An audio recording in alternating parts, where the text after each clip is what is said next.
2.5 గంటల్లో చెప్పే కథకు ముగింపు ఇవ్వడం ఓ విధంగా ఈజీ. స్టార్టింగ్, ఎండింగ్ ముందే అనుకుంటారు. అదే సినిమాని పార్ట్ 1, పార్ట్ 2గా తీసినప్పుడు మాత్రం మొదటి భాగానికి ముగింపు ఇవ్వడం చాలా కష్టంతో కూడుకున్న వ్యవహారం. రెండో భాగంపై ఆసక్తి రేకెత్తించేలా క్లైమాక్స్ ఉండాలి. అదే విధంగా పార్ట్ 1 ఏమాత్రం తగ్గకుండా ఉండాలి. అందుకేనేమో కల్కి పార్ట్ 1 కోసం ఏకంగా 3 క్లైమాక్స్లు రెడీ చేస్తున్నారట. అవును, ప్రభాస్ హీరోగా నటిస్తున్న కల్కి సినిమా మొదటి భాగాన్ని ఎలా ముగించాలి అనే అంశంపై ఇంకా డిస్కషన్లు సాగుతున్నాయట. దీనికి సంబంధించి 3 రకాల క్లైమాక్స్లు అనుకున్నారట. ఏది ఫైనల్ చేస్తారో వేచి చూడాలి.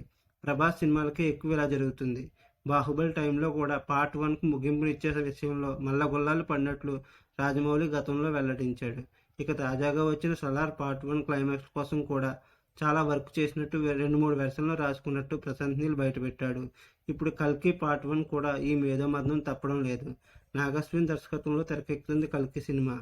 కమల్ హాసన్ ఈ సినిమాలో విలన్గా కనిపించబోతున్నాడు.